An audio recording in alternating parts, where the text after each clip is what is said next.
옛날, 아주 먼 옛날, 구름도 잠시 쉬어간다는 깊고 깊은 궁궐에 가장 외진 곳에 사람들의 발길이 거의 닿지 않는 낡은 정각이 하나 있었단다.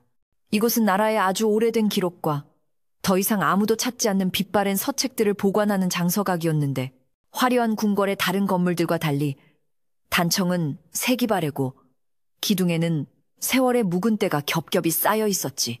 낮에도 그림자가 길게 드리워져 서늘한 기운이 감돌았고, 가끔 불어오는 바람에 문풍지가 떠는 소리만이 고요함을 깨뜨리는 그런 쓸쓸한 곳이었단다. 이곳에는 연화라는 이름의 어린 궁녀가 홀로 지내며 일을 하고 있었는데, 그녀는 또래의 다른 궁녀들처럼 좋은 옷이나 맛있는 음식에는 별로 관심이 없었어.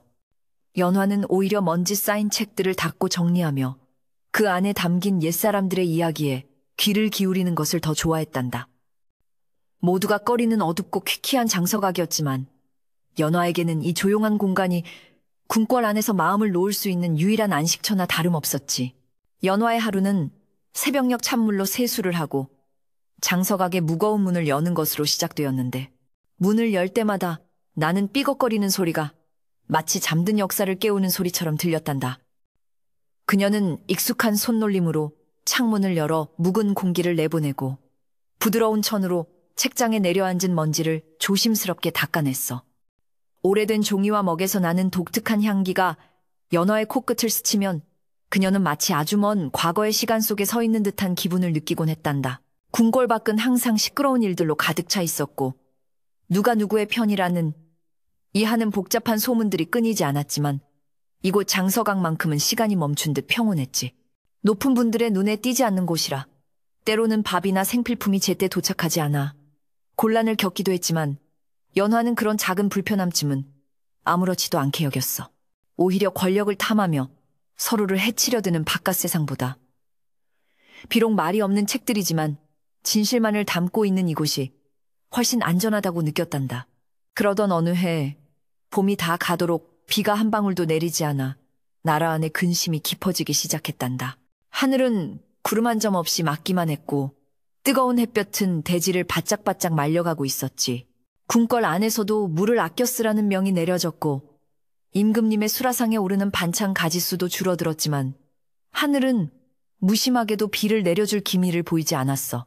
장서각 주변의 오래된 나무들도 잎이 누렇게 말라가며 힘겨워하는 모습이 역력했단다. 가뭄이 계속되던 어느 날 오후, 연화는 평소에는 잘 들어가지 않던 장서각의 가장 깊숙한 구석방을 정리하기로 마음먹었단다.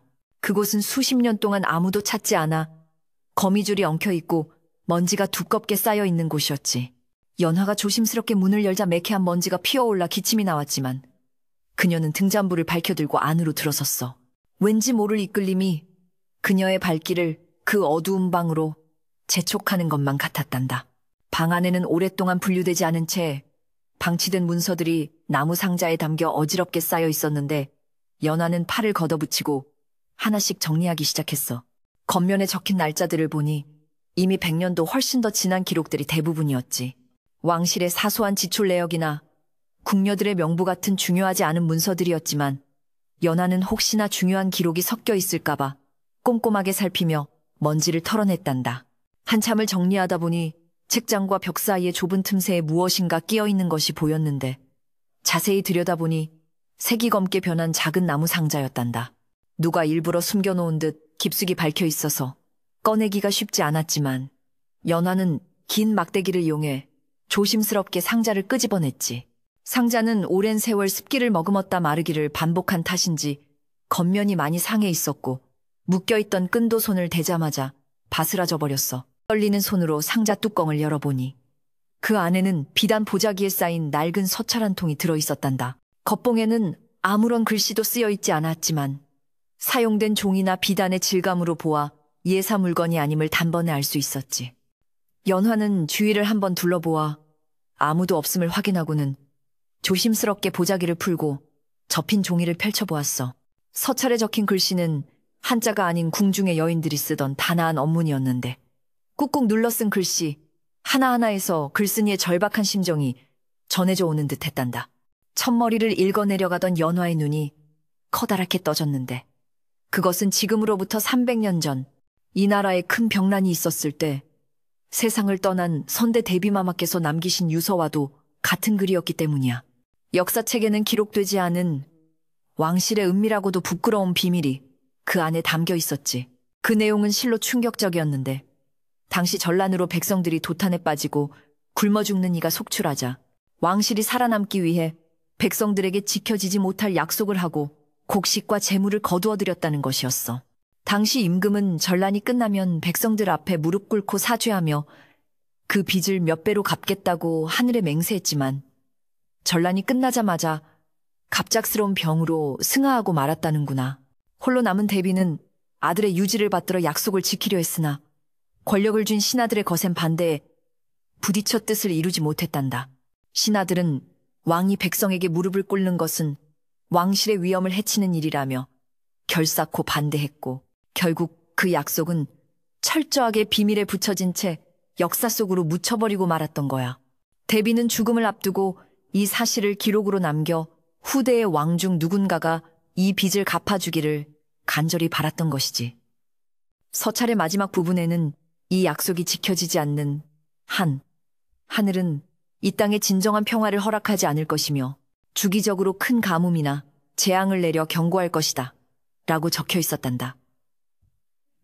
연화는 창밖의 메마른 풍경을 바라보며 등골이 서늘해지는 것을 느꼈어.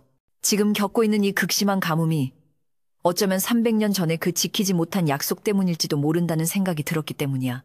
연화는 심장이 거세게 뛰어서 한동안 자리에 주저앉아 있을 수밖에 없었단다.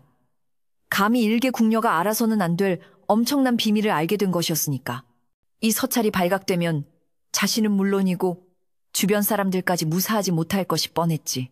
당장이라도 아궁이에 던져 태워버려야 마땅했지만 왠지 이 서찰을 없애면 정말로 큰 벌을 받을 것만 같은 두려움이 밀려왔어. 한참을 망설이던 연화는 결국 서찰을 다시 비단 보자기에 싸서 품속 깊이 감추었단다. 마치 뜨거운 돌덩이를 품은 것처럼 가슴이 화끈거리고 무거웠지만 일단은 아무도 모르는 곳에 다시 숨겨두어야겠다고 생각했지. 그녀는 주변을 말끔히 정리해 자신이 다녀간 흔적을 없애고 평소보다 더 빠른 걸음으로 서둘러 장서각을 빠져나왔어. 숙소로 돌아오는 길, 궁궐의 높은 담장 위로 뜬 붉은 달이 오늘따라 유난히 처연하게 느껴졌단다. 평소에는 아름답게만 보이던 궁궐의 기와지붕들이 오늘 밤에는 마치 거대한 짐승이 웅크리고 앉아 자신을 내려다보는 것처럼 위압적으로 다가왔지. 연화는 옷깃을 단단히 여미고 고개를 숙인 채 발걸음을 재촉했어. 어디선가 누군가의 시선이 자신을 쫓고 있는 것만 같은 불안한 기분이 들었기 때문이야. 그때 어둠 속에서 누군가 불쑥 나타나 연화 앞을 가로막았는데 그는 궁궐의 꾸준히를 도맡아 하는 늙은 내시 박노인이었단다. 평소 말수가 적고 눈에 잘 띄지 않는 노인이었지만 궁궐 안에 돌아가는 사정에 대해서는 모르는 것이 없다는 소문이 있는 사람이었지. 박노인은 깊게 패인 주름진 눈으로 연화의 창백한 얼굴을 빤히 들여다보았어. 밤 공기가 찹니다. 늦은 시간에 어딜 그리 급히 다녀오시는 게요? 박노인의 목소리는 평소와 다름없이 낮고 갈라져 있었지만 그 눈빛만은 예사롭지 않게 빛나고 있었단다. 연화는 짐짓 태연한 척하며 장서각 정리가 늦어졌다고 둘러댔지만 품속에 감춘 서찰이 바스락거리는 소리를 낼까봐 숨조차 크게 쉴 수가 없었어. 박노인은 잠시 아무 말 없이 연화를 응시하다가 알 수 없는 미소를 지었지. 장서각에는 오래된 먼지만 있는 것이 아니지요. 때로는 덮어두어야만 하는 것들도 그 안에 숨쉬고 있는 법입니다. 박노인은 의미심장한 말을 남기고는 뒷짐을 지고 어둠 속으로 사라졌단다. 연화는 그 자리에 얼어붙은 듯 서서 멀어지는 박노인의 뒷모습을 바라보았어. 그가 무언가를 알고 있는 것인지 아니면 단순히 노파심에서 한 말인지 알 수가 없어서 더욱 혼란스러웠지. 겨우 숙소에 도착한 연화는 문을 걸어 잠그고 이불 속에 들어가서야 가쁜 숨을 몰아쉬었단다. 품에서 꺼낸 서찰은 여전히 그녀의 손안에서 무겁게 존재감을 드러내고 있었지. 작은 등잔불 아래서 다시 한번 서찰을 펼쳐본 연화는 임금이 무릎을 꿇어야 한다는 구절에서 다시금 숨이 턱 막혀왔어. 하늘 같은 임금님께 무릎을 꿇으라니 이는 상상조차 할 수 없는 불경한 일이었으니까. 하지만 창밖에서는 여전히 마른 바람 소리만 윙윙거릴 뿐 비 소식은 들리지 않았단다. 내일이면 또 백성들이 물을 구하지 못해 고통받을 것을 생각하니 연화의 마음은 납덩이처럼 무거워졌어. 자신이 발견한 이 진실이 어쩌면 이 가뭄을 끝낼 유일한 열쇠일지도 모른다는 생각이 그녀를 괴롭혔지. 연화는 서찰을 베개 밑 깊숙한 곳에 숨기고 억지로 눈을 감았지만 잠은 쉽게 오지 않았단다. 300년 전 죽음을 앞두고 떨리는 손으로 이 글을 썼을 데비마마의 간절한 마음이 전해져 오는 것만 같아 가슴이 먹먹했어. 깊은 밤 궁궐은 고요히 잠들었지만 연화의 작은 방 안에서는 300년 묵은 진실이 막 긴 잠에서 깨어나고 있었단다. 연화의 밤은 길고도 불안했단다. 잠이 들면 300년 전에 굶주린 백성들이 나타나 손을 내밀며 울부짖는 꿈을 꾸었고 깨어나면 베개 밑에 서찰이 뜨겁게 달아올라 그녀의 머리를 어지럽혔지. 다음 날 아침 연화의 눈밑은 거먹게 그늘이졌고 얼굴은 파리했으나 누구에게도 내색할 수 없었어. 궁궐 안의 분위기는 하루가 다르게 흉흉해져 갔단다. 우물들의 수위가 눈에 띄게 낮아져 하루에 길어 올릴 수 있는 물의 양이 제한되었고 급기야는 궁녀들이 세수하는 물조차 아껴 써야 한다는 엄명이 내려졌지. 나인들 사이에서는 이번 가뭄이 하늘의 노여움을 사서 그렇다는 둥, 궁 안에 부정한 기운이 감돌고 있다는 둥, 온갖 괴담이 떠돌기 시작했어. 심지어 밤마다 우물가에서 귀신 울음소리가 들린다는 소문까지 돌아 모두가 해가 지면 바깥 출입을 꺼렸단다. 연화는 이런 상황이 자신이 발견한 서찰과 무관하지 않다는 생각에 더욱 마음이 무거웠어. 300년 전의 약속을 지키지 않아 하늘이 벌을 내리고 있다는 서찰의 내용이 자꾸만 머릿속을 맴돌았지. 하지만 일개 궁녀가 어찌 감히 임금님께 이런 엄청난 이야기를 전할 수 있겠니? 자칫 잘못했다가는 미치광이 취급을 받거나 왕실을 능멸했다는 죄로 목숨을 잃을 수도 있는 위험천만한 일이었어. 그날 오후 연화는 평소보다 일찍 일을 마치고 처소로 돌아가려는데 궁 안의 모든 권력을 쥐락펴락한다는 최상궁과 마주치고 말았단다. 최상궁은 매서운 눈매와 차가운 말투로 궁녀들 사이에서 두려움의 대상이었는데 그녀는 특히나 옛것을 들추어내는 것을 극도로 싫어했지. 과거의 기록들이 자신의 현재 권력에 조금이라도 흠집을 낼까 늘 경계하고 있었기 때문이야. 최상궁은 연화의 앞을 막아서고는 날카로운 시선으로 그녀를 위아래로 훑어보았어. 요즘 장서각 출입이 잦다지? 쓸데없는 옛날 이야기에 정신이 팔려 제 할 일을 소홀히 하는 건 아니겠지? 최상궁의 목소리에는 가시가 돋쳐 있었단다. 연화는 고개를 깊이 숙이고 아니라고 대답했지만 심장이 쿵쿵거려 목소리가 가늘게 떨리고 말았어. 명심해라. 궁 안에서는 보지 말아야 할 것은 보지 않고 듣지 말아야 할 것은 듣지 않는 것이 장수하는 비결이니라. 최상궁은 뼈 있는 한마디를 남기고는 휙 돌아서 가버렸단다. 그녀의 뒤를 따르는 어린 나인들이 연화를 힐끔거리며 지나갔지. 연화는 최상궁이 이미 자신을 의심하고 감시하고 있다는 것을 직감했어. 누군가가 자신의 행동을 고해 바쳤거나 장서각 주변에 심어둔 눈과 귀가 있는 것이 분명했지. 더욱 불안해진 연화는 그날 밤 다시 한번 박노인을 찾아갔단다. 늦은 시각이라 내 반원 근처는 쥐 죽은 듯 고요했지만 박노인의 작은 방에는 희미한 등불이 켜져 있었어. 연화가 조심스럽게 문을 두드리자 기다렸다는 듯이 안에서 들어오라는 낮은 목소리가 들렸지. 방 안은 소박하고 정갈했는데 한쪽 벽에는 낡은 서책들이 몇 권 꽂혀 있었어. 박노인은 연화에게 따뜻한 차 한 잔을 내밀며 자리에 앉으라고 권했단다. 연화는 차마 서찰 이야기를 꺼내지 못하고 우물쭈물하다가 용기를 내어 조심스럽게 물었어. 어르신, 혹시 300년 전에 있었던 큰 가뭄에 대해 들어보신 적이 있으십니까?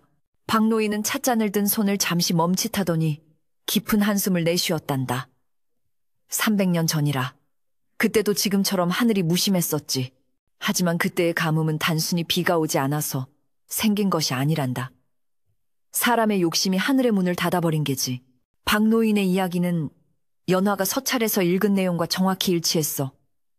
그는 궁궐의 가장 낮은 곳에서 대대로 전해 내려오는 비밀스러운 이야기들을 알고 있었던 거야. 아가, 때로는 진실이 독이 될 수도 있단다. 특히 힘없는 사람에게는 더욱 그렇지. 네가 무엇을 보았든 그것을 가슴에 묻어두는 것이 너 자신을 지키는 길일 게다. 박노인은 연화의 손을 잡으며 간곡하게 타일렀단다. 그의 손은 거칠고 따뜻했지만 연화의 마음속에 피어난 불씨를 꺼트리기에는 역부족이었지. 연화는 박노인의 방을 나오면서 더욱 혼란스러워졌어. 덮어두라는 박노인의 충고가 현명하다는 것을 알면서도 고통받는 백성들과 메말라가는 대지를 생각하면 도저히 외면할 수가 없었기 때문이야.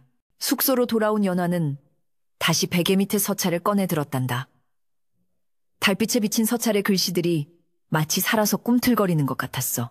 며칠 뒤 궁궐 안에서는 기우제를 지내기 위한 준비가 한창이었단다.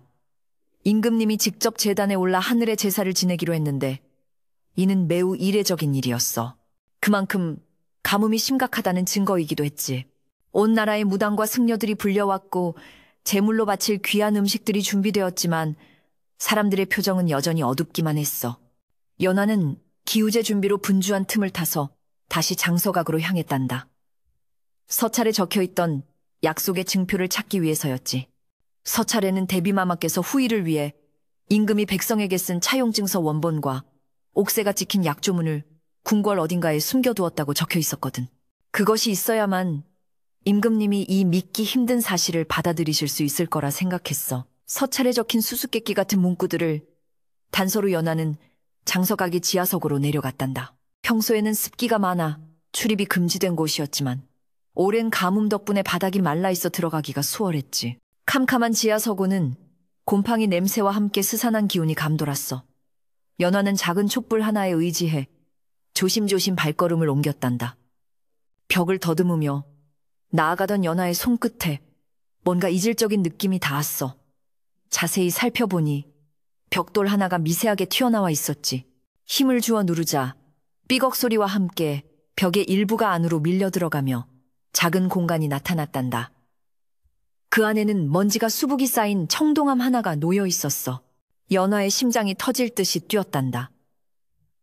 떨리는 손으로 함을 열어보니 그 안에는 300년의 세월을 뛰어넘어 완벽하게 보존된 두루마리 2개가 들어있었지. 하나는 당시 백성들에게 곡식을 빌리며 왕이 직접 쓴 차용증서였고 다른 하나는 전란 후 반드시 갚겠다는 약속이 담긴 붉은 옥새가 선명하게 찍힌 약조문이었어. 드디어 찾았다는 기쁨도 잠시 등 뒤에서 서늘한 인기척이 느껴졌단다. 거기 누구냐? 날카로운 목소리와 함께 불빛이 비치자 연화는 쏘스라치게 놀라 뒤를 돌아보았어. 그곳에는 최상궁이 거느린 나인들이 등불을 들고 서 있었고 그 가운데 최상궁이 싸늘한 미소를 지으며 연화를 내려다보고 있었지. 쥐새끼 한 마리가 굴을 파고 숨었다더니 바로 여기였구나. 최상궁이 천천히 다가오며 말했어. 그녀의 눈빛은 먹이를 발견한 독사처럼 매서웠단다. 연화는 청동함을 등 뒤로 숨기려 했지만 이미 늦은 뒤였지. 최상궁의 눈짓에 건장한 나인 2명이 달려들어 연화를 거칠게 제압하고 함을 빼앗아갔어. 최상궁은 함 속에 두루마리를 꺼내 훑어보고는 얼굴빛이 흙빛으로 변했단다. 이런 요망한 것을 보았나. 감히 왕실을 모독하는 문서를 위조해 숨겨두다니. 네, 죄감 한번 죽어 마땅하도다. 최상궁은 오히려 연화에게 누명을 뒤집어 씌우려 했어. 이 문서들이 진짜라는 것이 밝혀지면 그동안 이를 숨겨왔거나 몰랐던 자신들의 무능함이 드러나고 권력의 타격을 입을 것을 두려워했기 때문이지. 아닙니다. 그것은 진짜입니다. 300년 전 대비마마께서 연화가 절규하며 외쳤지만 나인들이 재갈을 물려 더 이상 말을 할 수 없게 되었단다. 최상궁은 문서들을 다시 함에 넣고는 나인들에게 명했어. 이 아이를 당장 광에 가두고 아무도 접근하지 못하게 하라. 내일 날이 밝는 대로 내 수사에 넘겨 엄히 다스릴 것이다. 차가운 광에 갇힌 연화는 절망감에 휩싸여 하염없이 눈물을 흘렸단다. 진실을 밝히려다 오히려 죄인이 되어버린 자신의 처지가 너무나 억울하고 무서웠지. 밖에서는 여전히 비를 바라는 사람들의 간절한 기도 소리가 희미하게 들려왔지만 연화에게는 그 소리가 마치 자신을 향한 조롱처럼 들렸어. 이대로 모든 것이 끝나는 것일까? 어둡고 차가운 바닥에 웅크려 앉아 연화는 밤새도록 흐느껴 울었단다. 하지만 새벽녘 작은 창문 틈으로 희미한 빛이 스며들 때쯤 광문 밖에서 부스럭거리는 소리가 들렸어. 누군가 조심스럽게 자물쇠를 여는 소리였지. 문이 살짝 열리고 나측은 얼굴이 나타났는데 놀랍게도 그는 박노인이었단다. 그는 손가락을 입에 대어 조용히 하라는 신호를 보내고는 연화에게 손짓했어. 시간이 없다. 어서 나오너라. 박노인의 목소리는 다급했지. 그는 위험을 무릅쓰고 연화를 구하기 위해 온 것이었어.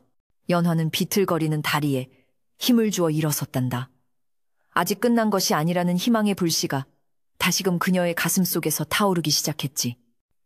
박노인의 도움으로 가까스로 광에서 빠져나온 연화는 가쁜 숨을 몰아쉬며 어둠 속을 달렸단다. 새벽의 차가운 공기가 폐부를 찔렀지만 멈출 수 없었지. 박노인은 연화를 궁궐의 가장 외진 곳에 있는 허름한 창고로 데려갔어. 그곳은 평소에는 쓰지 않는 오래된 제사용품들을 보관하는 곳이라 사람들의 발길이 거의 닿지 않는 곳이었단다. 여기라면 잠시나마 안전할 게다. 최상궁도 이곳까지는 쉽게 생각하지 못할 테니 박노인은 낡은 거적대기를 깔아주며 말했어. 그의 이마에는 식은땀이 송골송골 맺혀 있었지. 연화는 떨리는 목소리로 감사의 인사를 전하며 최상궁에게 빼앗긴 증표에 대해 이야기했어. 걱정 말거라. 내가 손을 써두었으니. 박노인은 품속에서 놀랍게도 최상궁이 가져갔던 그 청동함을 꺼내 보였단다. 연화는 자신의 눈을 의심했지. 어떻게? 최상궁 밑에 있는 아이 중 하나가 내 먼 친척벌 되는 아이란다. 평소 최상궁의 전횡에 불만이 많았던 터라 내가 부탁을 좀 했지. 가짜함과 바꿔치기에 두었다. 박노인은 씁쓸하게 웃었어. 평생을 그림자처럼 살아온 그의 지혜와 인맥이 빛을 발하는 순간이었지. 연화는 안도의 한숨을 내쉬며 함을 꼭 끌어안았단다. 이제 이 증표를 임금님께 전하기만 하면 되는데 삼엄한 경비를 뚫고 임금님께 다가갈 방법이 막막하기만 했어.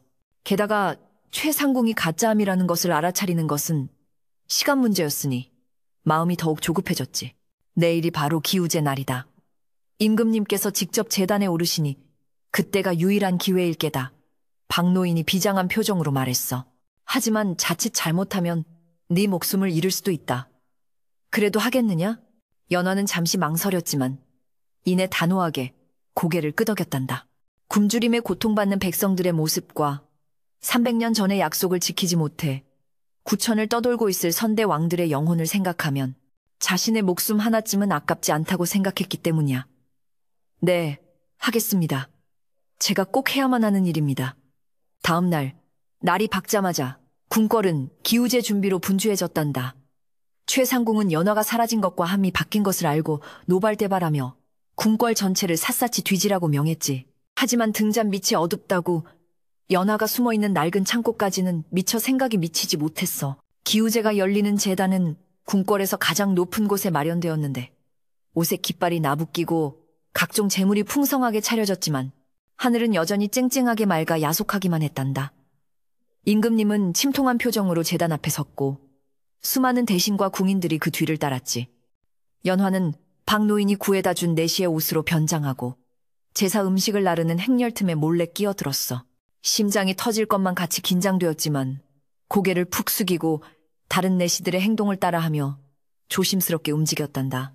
다행히 모두가 제사 준비에 정신이 팔려 있어 아무도 그녀를 눈여겨보지 않았지. 드디어 임금님이 술잔을 올리고 하늘의 축문을 읽을 차례가 되었어. 연화는 정화수를 담은 그릇을 받쳐들고 제단 가까이 다가갔단다. 원래는 상선 내시가 해야 할 일이었지만 박노인이 미리 손을 써서 연화가 그 역할을 대신하게 된 것이었지.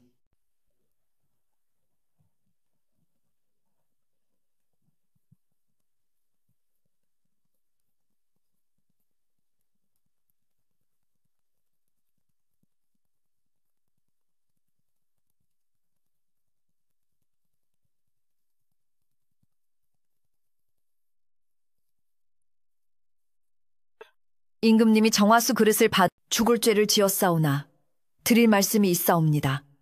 부디 이 미천한 궁녀의 말에 귀 기울여 주시옵소서. 순식간에 제단 주변은 아수라장이 되었단다.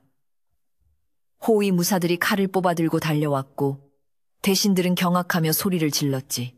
최상궁은 연화를 알아보고 사색이 되어 저 미친년을 당장 끌어내라고 악을 썼어. 하지만 임금님은 손을 들어 모두를 제지했단다. 연화의 눈빛에서 심상치 않은 결의를 느꼈기 때문이야. 무슨 일이냐? 기우제를 망치려는 것이 아니라면 그 이유를 말해보라. 임금님의 목소리는 엄중하면서도 차분했어. 연화는 떨리는 손으로 품속에서 서찰과 청동함에서 꺼낸 두루마리들을 꺼내 임금님 앞에 바쳤단다. 전하, 이것은 300년 전 선대왕께서 백성들에게 남기신 약속의 증표이옵니다. 이 약속이 지켜지지 않아 하늘이 노하시어 비를 내려주지 않는 것이옵니다. 임금님은 의아한 표정으로 문서를 받아들었어. 처음에는 믿기지 않는다는 듯 미간을 찌푸렸지만 옥새가 찍힌 약조문과 선대 대비마마의 친필 서찰을 읽어내려가면서 임금님의 표정은 점점 굳어졌단다. 그 자리에 있던 모든 대신과 궁인들은 숨을 죽이고 임금님의 처분만을 기다렸지. 이것이 모두 사실이란 말이냐? 임금님의 목소리가 가늘게 떨렸어. 믿었던 선대왕들의 치부가 드러나는 순간이었으니까. 하지만 문서들은 너무나도 명백한 증거였기에 부인할 수가 없었단다. 그때 최상궁이 다급하게 앞으로 나서며 외쳤어. 전하, 모두 거짓이옵니다. 저 계집이 어디선가 주워온 위조 문서로 전하를 현혹하려는 것이옵니다. 당장 목을 베어 국법의 엄중함을 보이셔야 하옵니다. 최상궁은 마지막 발악을 하듯 필사적으로 연화를 모함했지. 하지만 임금님은 최상궁을 차갑게 노려보았단다. 그대의 눈에는 이 옥새가 가짜로 보이느냐? 아니면 선대 대비마마의 필체조차 알아보지 못할 만큼 눈이 어두워진 것이냐? 임금님의 호통에 최상궁은 그 자리에 얼어붙고 말았어. 임금님은 다시 한번 문서를 천천히 읽어내려갔단다. 그리고 고개를 들어 메마른 하늘과 저 멀리 보이는 백성들의 마을을 바라보았지. 과인이 그동안 너무나 무지했구나. 백성들의 고통을 헤아리지 못하고 선조들의 잘못조차 바로잡지 못했으니 이 모든 것이 과인의 부덕함 탓이로다. 임금님의 눈가에 뜨거운 눈물이 고였어. 그 순간 기적처럼 하늘에서 마른 번개가 치더니 먼 곳에서 우르릉 쾅쾅 천둥 소리가 들려오기 시작했단다. 마치 하늘이 임금님의 참회를 기다렸다는 듯이 말이야. 사람들은 모두 놀라 하늘을 올려다보았지. 임금님은 제단에서 천천히 내려와 맨 땅에 무릎을 꿇었단다. 왕의 권위와 체면을 모두 내려놓고 오로지 한 인간으로서 하늘과 백성 앞에 사죄하는 모습이었어. 하늘이시여, 그리고 나의 백성들이여, 300년 전의 약속을 이제야 지키려 합니다. 부디 이 미련한 왕을 용서하시고 이 땅에 다시 생명의 비를 내려주시옵소서.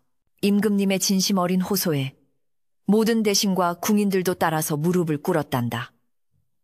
연화도 감격의 눈물을 흘리며 그 뒤에 엎드렸지. 바로 그때 거짓말처럼 후두둑 빗방울이 떨어지기 시작했어. 처음에는 한두 방울이던 것이 점점 굵어지더니 이내 장대비가 되어온 세상을 적시기 시작했단다. 사람들은 모두 비 속에서 환호성을 질렀어. 메말랐던 대지가 촉촉이 젖어들고 시들어가던 초목들이 다시 생기를 되찾는 모습은 그야말로 감동 그 자체였지. 임금님은 비를 맞으며 오랫동안 그 자리에 엎드려 있었단다.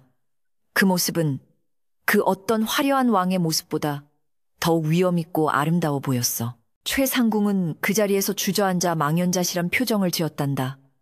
자신의 시대가 끝났음을 직감한 것이지. 비는 밤새도록 내렸고 그동안 쌓였던 모든 근심과 걱정을 깨끗이 씻어내려주는 듯했어.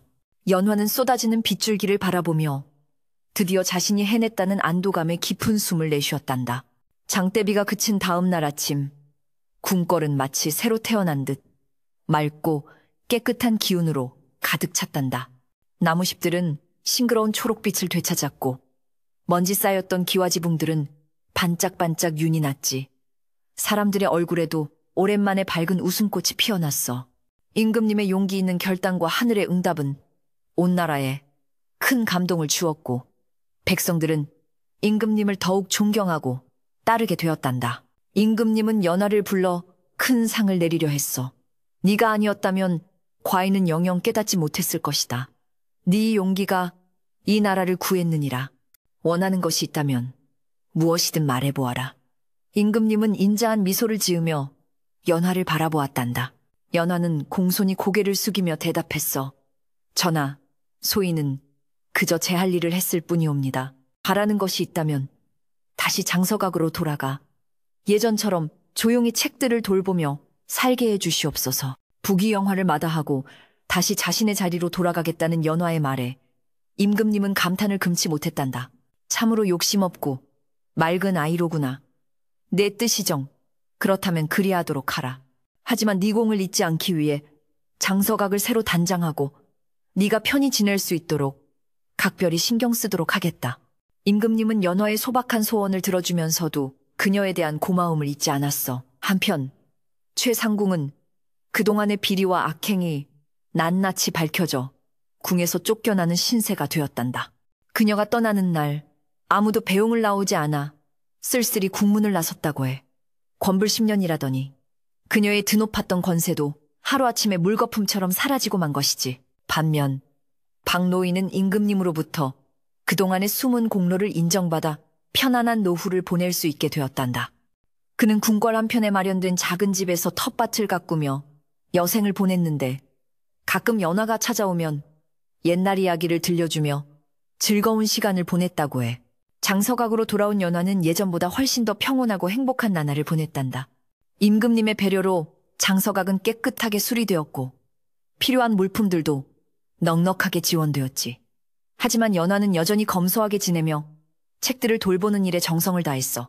가끔 비가 오는 날이면 연화는 창가에 앉아 빗소리를 들으며 300년 전의 그날을 떠올리곤 했단다.